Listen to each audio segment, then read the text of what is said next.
요한일서 3장 6절에서부터 8절까지 말씀 우리 같이 봉독합니다.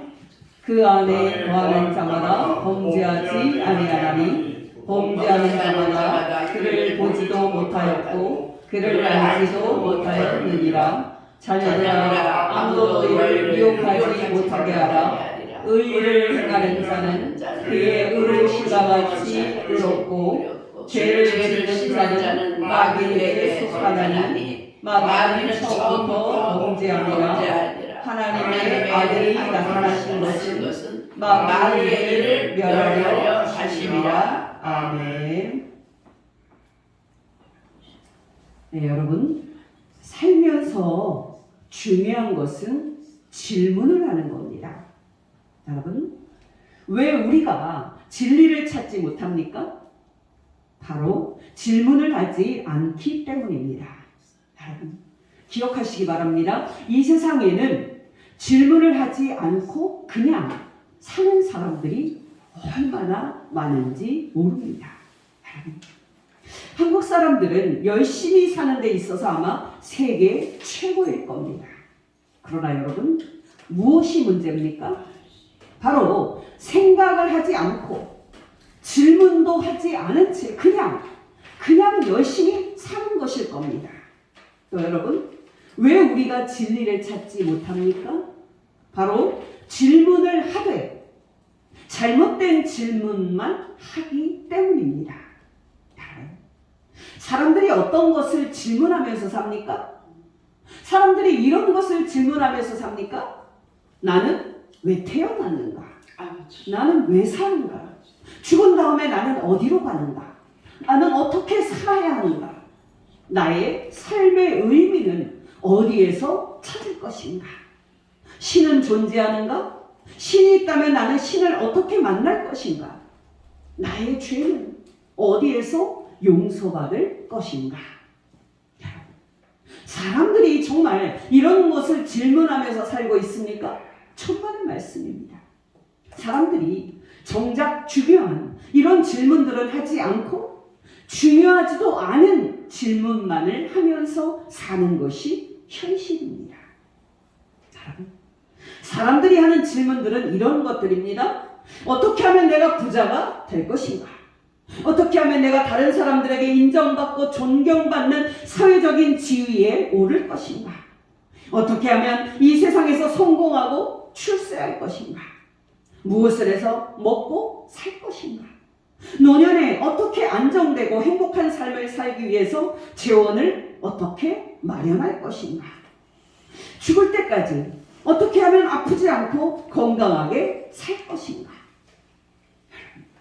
제가 지금 어르신들을 섬기는 요양보호센터를 운영하고 있지 않습니까? 그분들을 보면은 얼마나 약을 좋아하고 병원을 좋아하는지 모릅니다. 조금이라도 그 약이 떨어지거나 줄어들면은 얼마나 불안함을 느끼는지 모릅니다. 여러분은 어떠십니까? 여러분은 중요한 질문을 하면서 살고 있습니까? 아니면 질문을 하되 잘못된 질문만을 하면서 살고 있지는 않습니까? 여러분, 기억하시기 바랍니다. 저와 여러분이 물어야 하는 정작 중요한 질문은 우리가 하나님을 믿는 사람인가 하는 겁니다. 여러분께 질문을 드립니다. 여러분은 신을 믿는 사람입니까? 여러분은 성경에 게시된 성삼위 하나님을 믿는 사람입니까? 정말 여러분은 하나님의 아들 예수 그리스도를 믿는 사람입니까? 정말 여러분은 예수 그리스도를 믿음으로 하나님의 자녀가 된 사람입니까? 여러분께 다시 질문을 드립니다. 여러분의 성품과 여러분의 삶 속에는 여러분이 진짜 하나님을 믿는 사람인 것을 증명하는 증거가 있습니까? 정말 여러분의 성품과 여러분의 삶 속에는 장차 여러분이 천국에 들어갈 하나님의 자녀인 것을 증명하는 증거가 있습니까? 여러분께 다시 질문을 드립니다.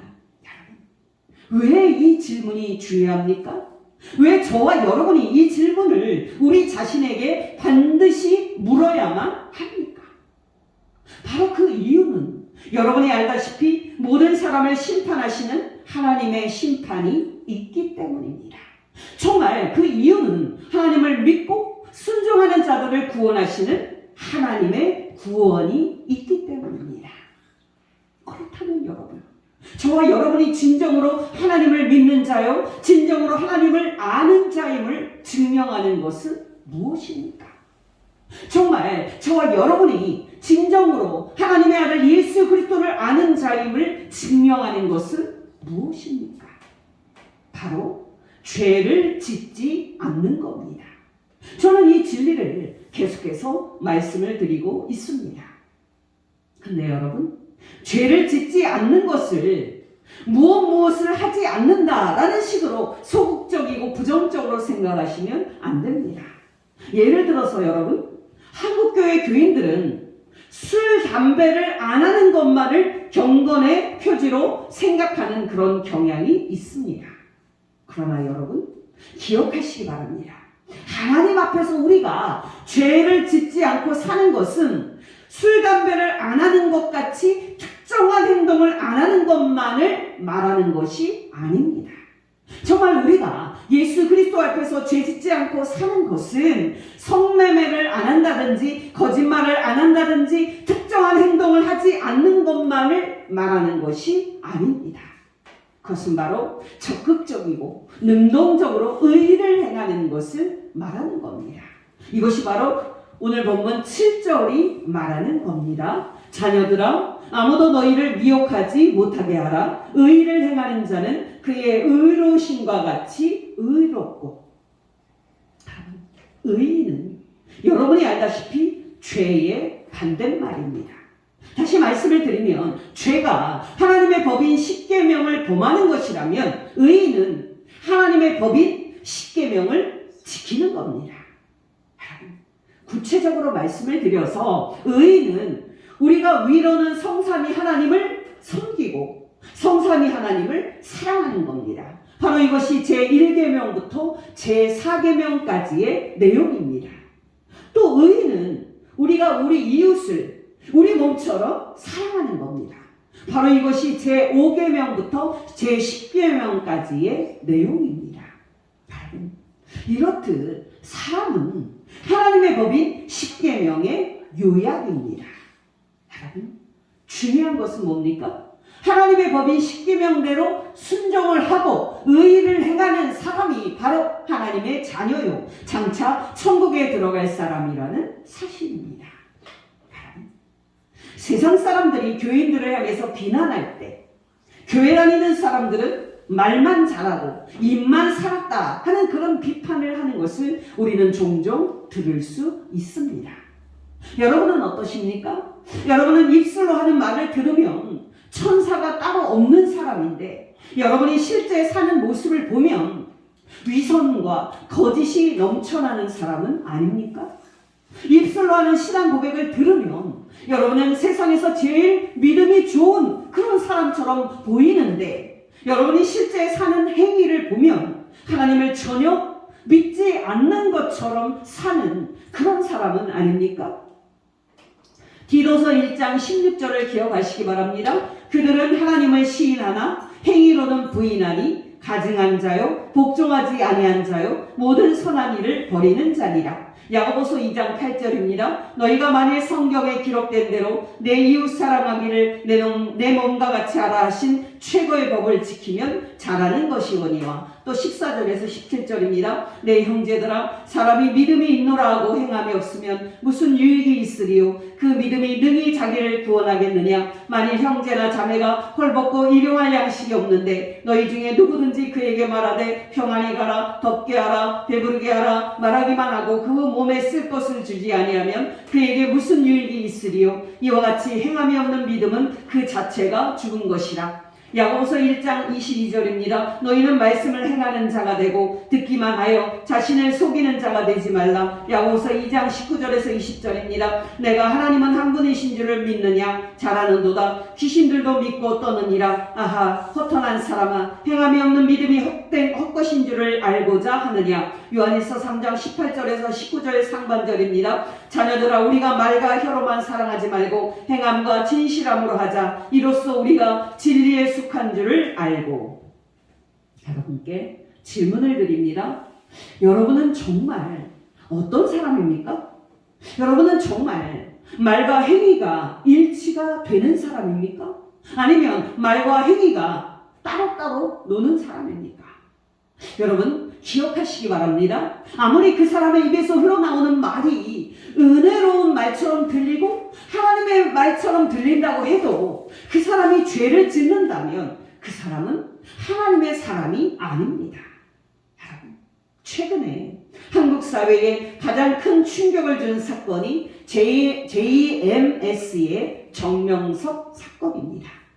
여러분 놀라지 마시기 바랍니다. JMS 정명석 추종자들은요, 정명석이 수많은 여자들을 성폭행하고 입에 담을 수 없을 정도의 추잡한 성폭행을 해도 정명석을 신으로 믿는 그들의 믿음은요, 결코 흔들리지 않습니다. 왜요? 메시아인 정명석이 성폭행을 했다면 그거는 당연한 것으로서 한 것이니까 문제가 될 게 없다고 믿었기 때문입니다. 여러분, 이 무슨 회개한 논리입니까? 메시아인 사람이 죄를 지었다면 그것은 죄가 아니다 라는 논리가 말이 되는 겁니까? 여러분, 만민중앙교회 이단인 이재용 목사가 젊었을 때 라스베가스에 가서 많은 헌금을 도박으로 날린 적이 있습니다. 그때 이재록은 자신의 범죄가 발각이 되니까 그 집회 중에 없는 시간을 쪼개서 또 교회의 부족한 재정을 조금이라도 더 메꾸어 보고자 교회를 사랑하는 마음으로 도박을 한 건데, 교인들이 자기의 마음을 너무 몰라준다고 울먹이면서 읍소를 한 적이 있습니다. 여러분, 그때 그 교회 교인들이 뭐라고 말했는지 아십니까? 성령 하나님인 목사님이 한 일인데 누가 성령님을 정죄할 수 있냐고 말했습니다. 여러분, 이 무슨 회개한 논리입니까? 성령님의 사람이 죄를 지었다면 그것은 죄가 아닌 것이 되는 겁니까? 여러분, 기억하시기 바랍니다. 나무는요, 그 열매로 아는 겁니다.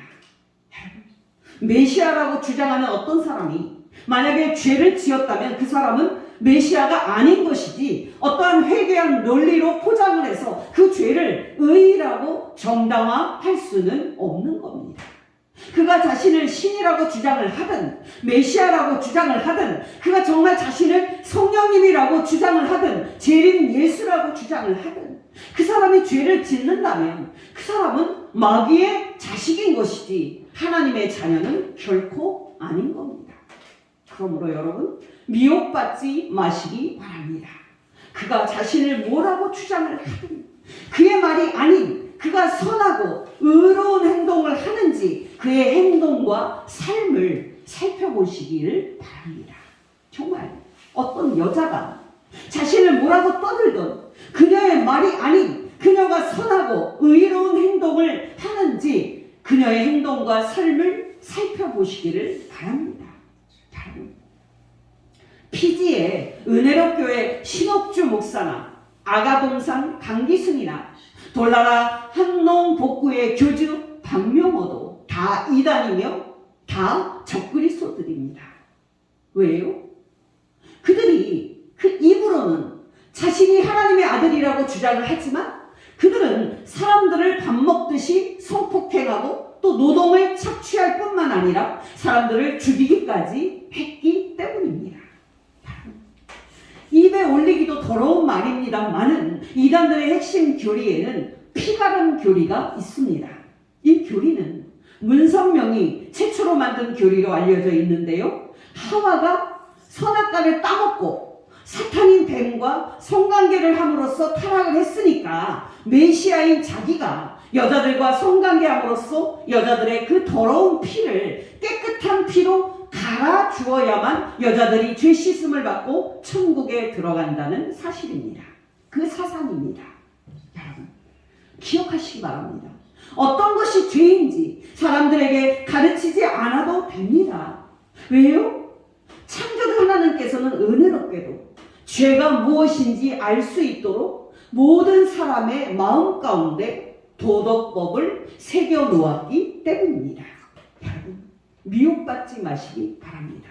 어떤 사람이 어떤 회개한 논리로 여러분을 미혹하든 그 사람이 죄를 짓는다면 그 사람은 마귀에게 속한 사람이지 결코 하나님에게 속한 사람일 수 없습니다.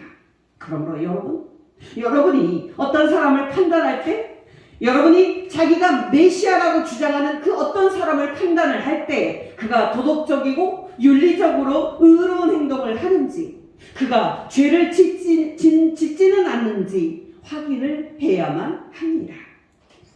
문제는 여러분, 사람들이 이것을 확인하지 않는다는 사실입니다.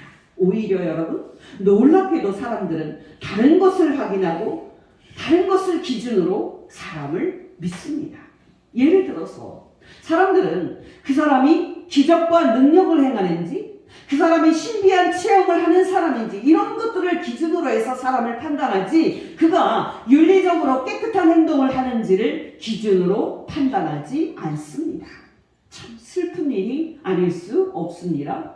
여러분께 두 가지 예를 말씀을 드립니다. 여러분, JMS 이단 정명석과 싸우는 사람은 김도영 교수라는 분인데요.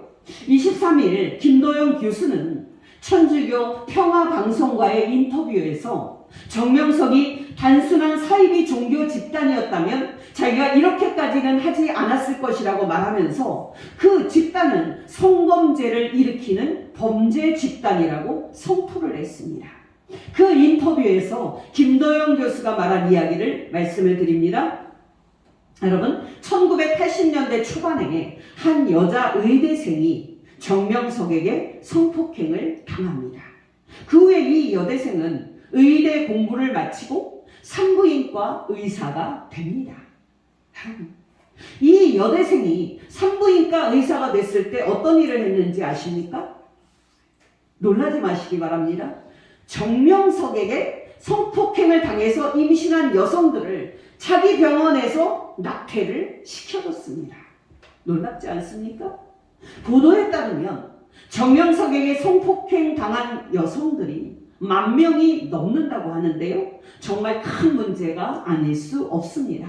여러분, 이 산부인과 의사가 된 여대생이 그렇게 낙태를 하면서 정명석의 성폭행을 도와주는 일까지 하다가 그 후에 어떻게 변했는지 아십니까? 여러분, 2000년대 초반에 성폭행범으로 추적을 받던 정명석이 한국으로 체포가 돼서 돌아오게 되는 일이 있었는데요. 그때 정명석은 카메라 앞에서 자신은 성폭행한 적이 한 번도 없다고 부인을 합니다. 이 모습을 본 이 산부인과 의사는 그제서야 저게 사람인가 낙인가 낙이다 라고 결론을 내리고 JMS를 탈퇴하게 됩니다. 이 산부인과 의사가 된 여대생이 진작에 정명석이 마귀라는 것을 알아챌 수는 없었을까요? 안타까운 마음이 들지 않을 수 없습니다. 그가 어떤 기적을 하든 그가 어떤 은혜로운 말을 하든 자신이 성폭행을 당했으면 그 사실로 정명석이 메시아가 아니다라고 판단을 내릴 수 있었어야 했는데 그렇지 못했습니다. 결국에는 정명석한테 성폭행을 당한 수많은 여성들의 낙태를 도와주는 공범자가 됐고 20여 년이 더 흐른 다음에야 비로소 그동안의 20년 동안 이제 축적된 그 사실과 경험을 바탕으로 정명석은 메시아가 아닌 마귀다라고 결론을 내리고 그 범죄의 집단을 탈퇴하게 이르렀습니다. 이거는 늦어도 너무 늦은 겁니다. 그렇게 판단을 못합니까? 기억하시기 바랍니다. 사람을 판단하는 기준을 의라고 하는 도덕적으로 바르고 윤리적으로 깨끗한 행동을 기준으로 삼지 않으면 이런 판단 실수를 매번 하는 것이 사람입니다. 또 다른 예를 말씀을 드립니다. 여러분, 지난주에 말씀을 드렸던 만민중앙교회 이재롱 목사 교회에 한 유명 대학 출신의 똑똑한 친구가 전도를 받아서 다니고 있었습니다. 이 친구는 그 교회가 좋았던지 자기 선배 한 명을 또 전도를 해서 그 교회 찬양팀 음악을 지도하는 일을 부탁을 했고 이 선배는 돈을 받고 1년 동안에 그 일을 하게 됐습니다. 어느 날이었습니다. 이 똑똑한 친구가 선배에게 형, 이재룡 목사가 메시아인 것 같아. 그런 말을 했습니다. 이 말을 들은 선배는 너무 놀라서 이 친구가 무엇에 홀려서 그렇게까지 생각을 하는 거지 하고 마음에 의혹을 갖고 있었습니다. 그렇게 시간이 흘러갈 즈음에 이 친구는 어느 날 선배를 찾아와서 미국에서 중요한 내용이 담긴 이메일이 올 건데 선배가 선배 주소로 그 이메일을 받아주면 안 되겠냐고 부탁을 합니다. 여러분, 바로 그 메일은 이재룡 목사가 5천만 원 이상의 돈을 라스베가스에서 도박으로 날렸다는 내용이었습니다. 그 이메일을 본 친구가 선배에게 뭐라고 말했는지 아십니까? 형, 우리가 속은 것 같아. 그 일로 이 친구와 선배가 그 교회를 나오는 것은 당연한 수순이었습니다. 기억하시기 바랍니다. 그 사람이 대통령이든 총회장 목사든 정말 그가 교황이든 대단한 유명이든 그 사람이 하나님께 속한 사람인지 판단하는 기준은 오직 하나. 그가 의를 행하는 사람인가 하는 겁니다. 만약에 그가 죄를 짓는다면 그 사람은 틀림없이 마귀에게 속한 사람인 겁니다. 이것이 바로 8절이 말하는 겁니다.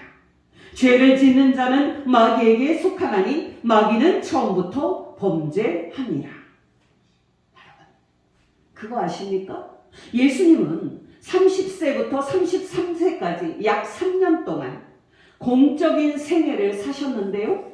그때 중요한 사항은 예수님이 정말 하나님이 보내신 메시아가 맞는가 하는 논쟁이었습니다. 정말 여러분, 이 문제가 그 당시 유대인들에게 가장 중요한 의문사항이었습니다. 사복음서를 읽어보면 이 논쟁이 얼마나 치열했는지 우리는 확인할 수 있습니다.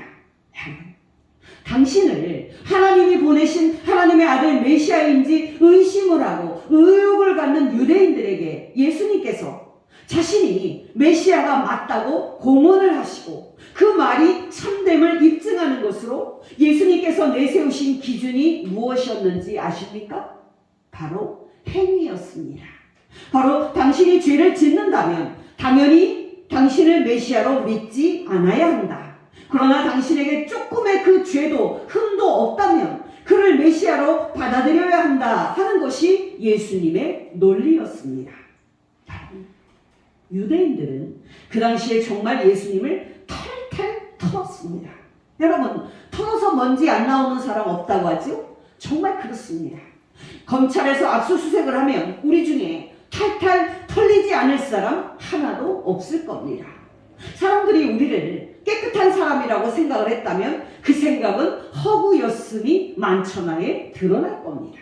우리는 한순간에 정말 가장 나쁜 범죄자로 드러날 겁니다. 여러분, 당연하겠습니다만은 정말 그 당시에 유대인들은 우리 예수님을 탈탈 털었습니다.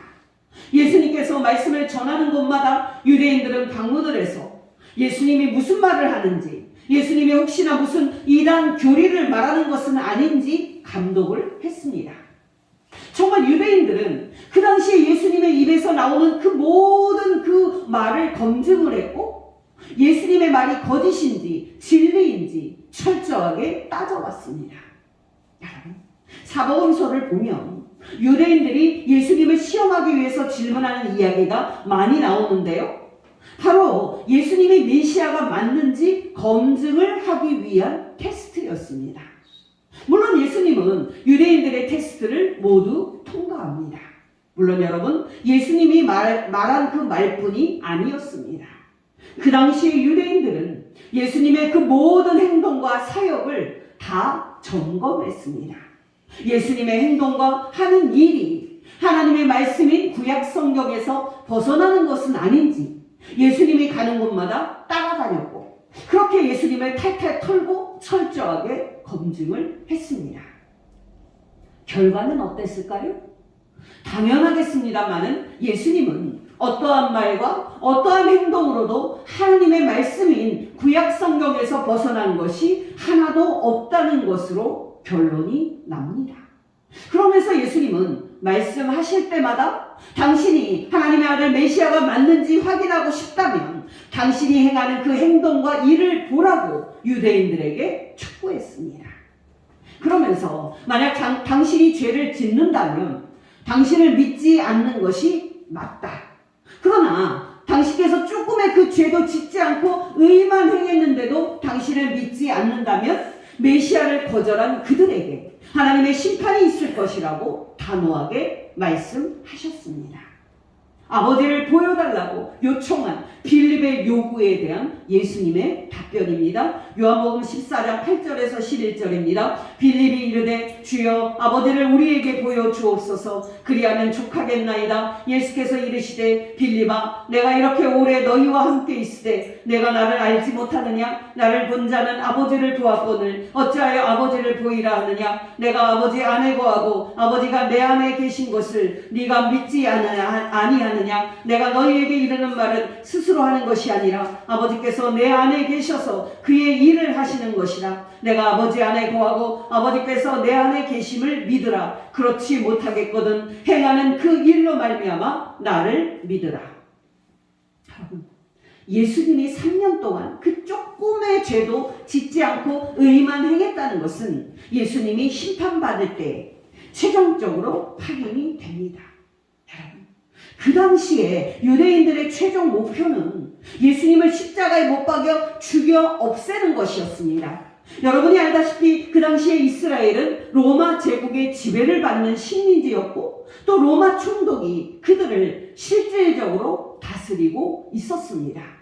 물론 유대인들은 그 당시 상당히 많은 자치권을 가지고 있었기 때문에 그들만의 입법 사법 행정기관인 사내들인이 있었고 그것들 중에서 그것들을 통해 대제사장이 유대인들을 자치적으로 다스리고 있었습니다. 그러나 여러분, 유대인들에게는 단 하나, 사람을 죽이는 권한은 주어져 있지 않았습니다. 여러분, 중요한 것은 뭡니까? 유대인들은 예수님을 그냥 곤장을 치고 때리는 것이 아니라 죽이고 싶은데 방법이 없었다는 사실입니다. 그래서 유대인들은 고민을 하다가 마침내 예수를 죽일 수 있는 방법을 찾아내는데요. 바로 예수를 로마 제국에 저항한 체제 전복자로 만든다면 로마법으로 죽일 수 있겠구나 하고 판단을 하고 결국 빌라도에게 기소를 하는 편을 택합니다. 바로 그렇게 해서 열렸던 것이 로마 총독 빌라도 앞에서 예수님께서 받았던 재판이었습니다. 여러분, 예수님을 죽이겠다는 유대인들의 목표는 분명했습니다. 이제 예수에게서 죽일 죄를 찾아내기만 한다면 정말 예수에게서 그 조금의 죄라도 예수를 죽일 죄를 찾기만 한다면 예수를 죽이는 것 가능했습니다. 그러나 여러분, 복음서를 보면 알 수 있는데요. 유대인들은 예수님에게서 그 죽일 만한 죄를 단 하나라도 찾는데 실패합니다. 심지어는 거짓 증인들을 세워서 예수의 유죄를 밝히고 싶었는데요. 그마저도 실패합니다. 여러분, 놀랍지 않습니까? 오늘날 우리가 우리나라에서 확인을 할 수 있듯이 검찰이 작심하고 압수수색하고 기소를 하면 어떤 사람도 죄인이 아닐 사람이 없을 정도로 모든 사람은 조금이라도 죄가 있습니다. 그러나 우리 예수님은 달랐습니다. 정말 놀랍게도 유대인들은 예수님에게서 그를 죽일 만한 죄를 하나도 찾지 못했습니다. 우리는 소위 이 세상에 완벽한 사람이 어딨어 라는 말을 종종 하면서 우리의 죄를 합리화시킵니다. 그러나 여러분 기억하시기 바랍니다. 정말 우리 예수님은 완벽했습니다.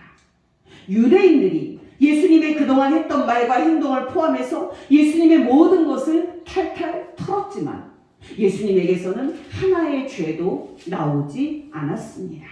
여러분, 그 재판에서 로마 총독 본디오 빌라도가 최종적으로 내린 판단은 무엇이었습니까?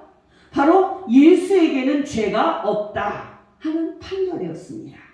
죄가 없으니까 예수를 석방하겠다 하는 것이 빌라도의 최종 결정이었습니다.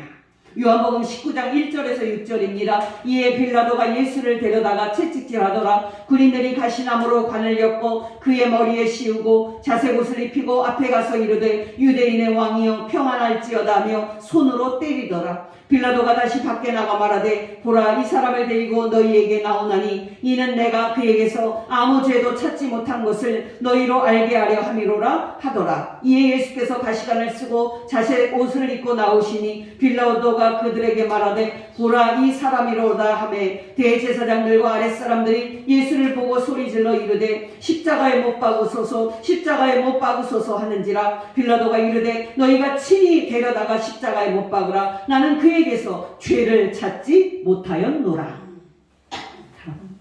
놀랍지 않습니까?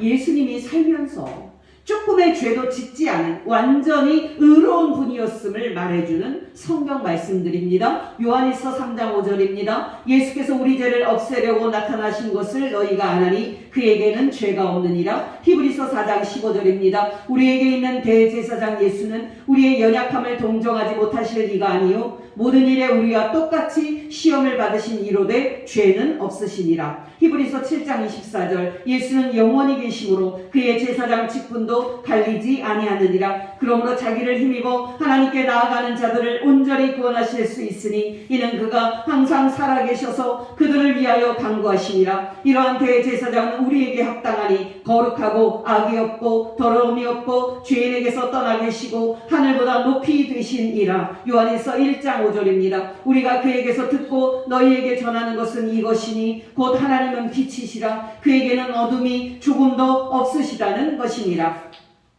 여러분 놀랍지 않습니까? 우리 예수님은 조금의 죄도 없는 의로운 분이셨습니다. 여러분께 권면드립니다. 사람을 판단할 때 그 사람의 말을 믿지 마시고 그 사람이 행하는 기적도 믿지 마시고 그 사람이 죄를 짓는지 의의를 행하는지 살펴보시고 판단하시기를 예수 이름으로 축원합니다. 아멘. 근데 여러분 더 중요한 것은 우리 자신이 죄를 버리고 의의를 행하는 사람인지 우리 자신을 점검하는 일입니다. 기억하시기 바랍니다. 다른 사람의 잘못된 행동을 보면서 우리가 그거는 죄라고 말하는 거 쉽습니다. 그러나 우리 자신에게도 하나님의 말씀을 적용하면서 이건 죄라고 우리 자신에게 말하고 우리가 죄에서 떠나는 것은 매우 어렵습니다. 그러나 여러분 기억하시기 바랍니다. 어렵더라도 그게 바로 신앙입니다. 여러분 신앙의 선배인 사도 바울의 말입니다. 고린도전서 9장 27절입니다. 내가 내 몸을 쳐 복종하게 함은 내가 남에게 전파한 후에 자신이 도리어 버림을 당할까 두려워함이로다. 여러분께 권면드립니다. 여러분이 날마다 생활을 할 때 기도하고 말씀을 묵상하면서 여러분 자신을 점검하고 죄를 버리는 복된 성도 되시기를 예수 이름으로 축원합니다. 여러분 저는 앞에서 우리가 잘못된 질문을 던지기 때문에 진리를 발견하지 못한다고 말씀을 드렸습니다. 여러분 이 원칙은 더 확대해서 적용할 수 있습니다. 왜 오늘날 그리스도인들이 의롭게 사는 것에 대해서 관심이 적습니까? 바로 그 이유는 왜 사는지 그 목적이 잘못 설정되어 있기 때문입니다. 솔직히 그리스도인들에게 왜 사냐고 물어본다면 그들이 하나님을 기쁘시게 하기 위해서라고 대답할까요? 슬프게도 그렇지 않을 겁니다. 저와 여러분을 포함하여 많은 그리스도인들이 입으로는 하나님을 기쁘시게 하기 위해서 산다고 말할 겁니다만은 실제로는 우리가 돈을 위해서 그리고 우리 자신의 행복을 위해서 사는 것 이것이 현실입니다. 정말 이것은 슬픈 사실이 아닐 수가 없고 우리가 반드시 회개해야 할 문제가 아닐 수 없습니다. 신동아 그룹의 회장이었던 최순영 이형자 부부를 기억하실 겁니다.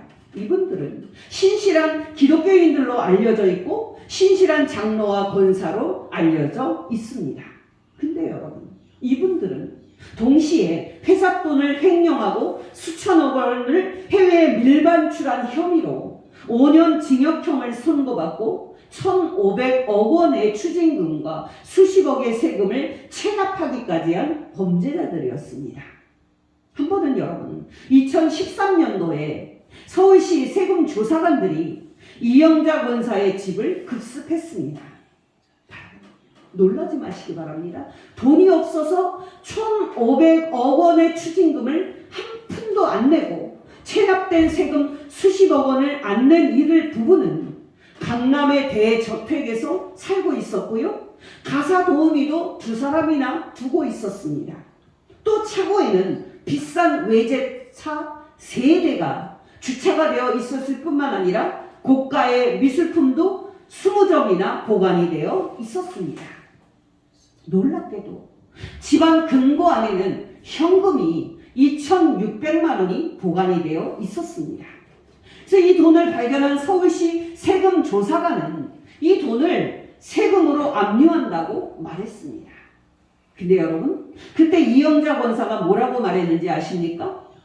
그 돈은 하나님께 헌금할 돈이야. 가져가면 벌받아 하고 말했습니다. 근데 그 말을 들은 세금조사관이 또 뭐라고 대답을 했는지 아십니까? 세금을 내시면 하나님께서도 잘했다고 하실 겁니다. 이렇게 점잖게 맞받아쳤습니다.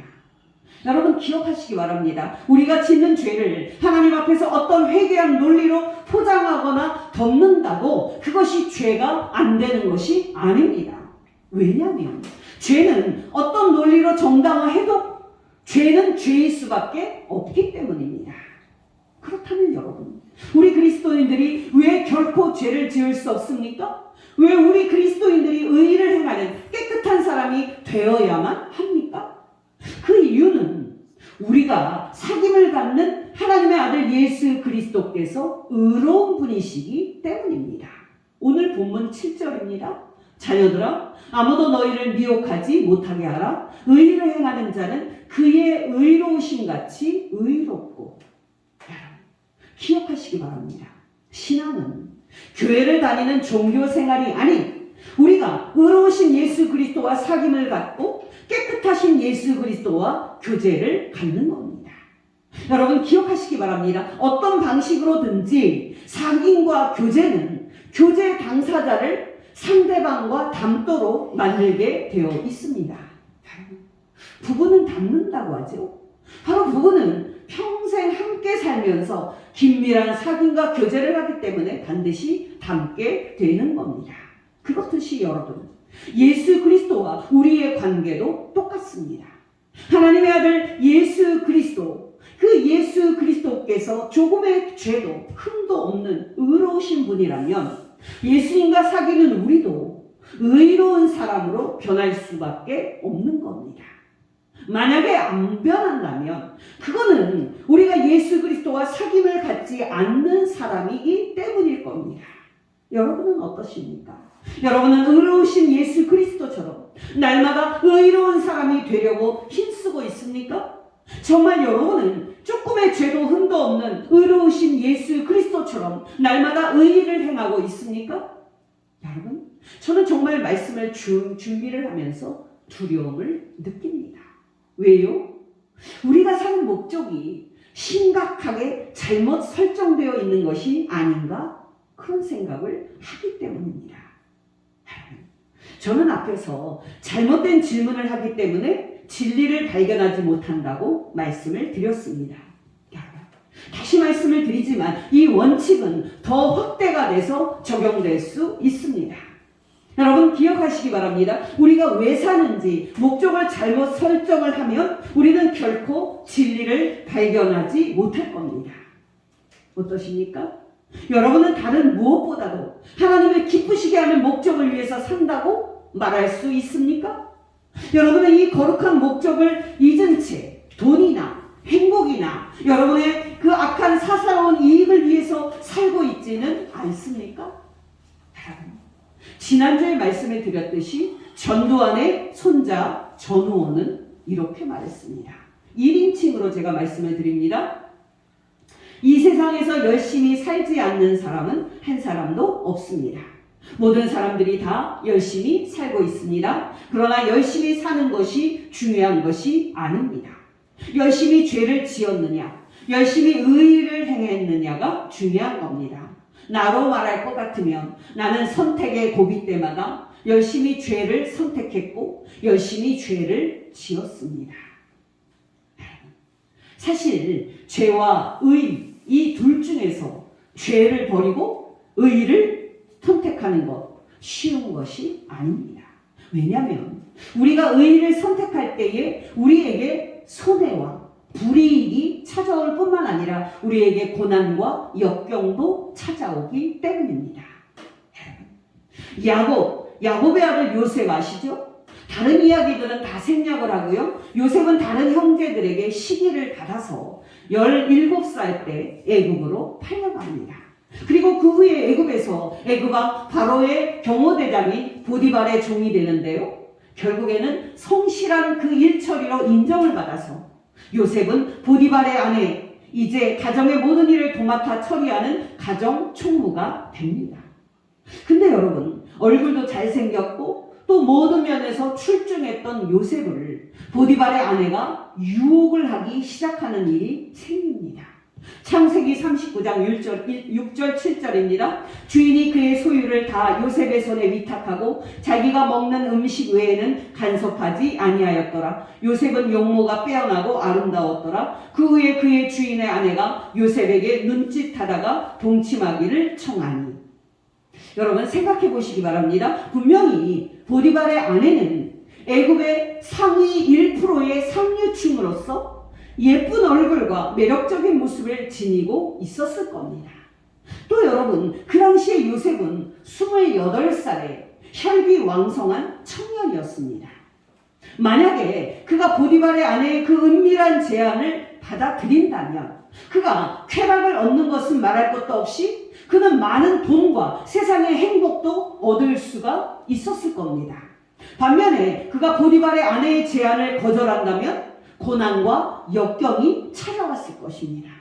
이렇게 여러분, 죄를 지으면 어려움이 생기고 의의를 행하면 많은 이익과 보상이 찾아오는 그런 상황에서 죄를 거부하는 것 쉬운 것이 아닙니다.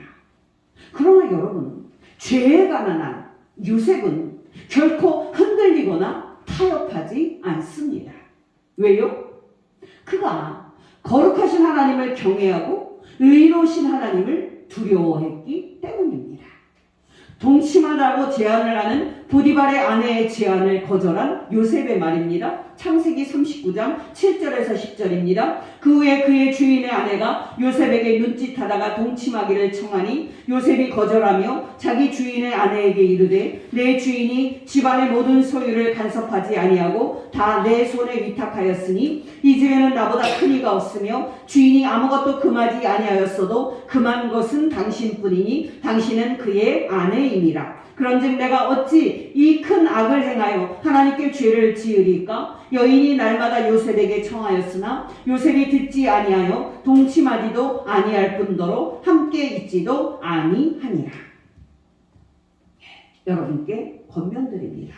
저와 여러분도 죄에 관한 요셉처럼 하나님을 두려워함으로 죄를 거부하고 의의를 행하는 복된 성도 되시기를 예수 이름으로 축원합니다. 기도하겠습니다. 하나님 아버지, 오늘 말씀을 통해서 의의를 행하는 사람이 진정으로 하나님을 섬기며 진정으로 예수 그리스도를 믿는 사람임을 가르쳐 주신 것 진심으로 감사를 드립니다.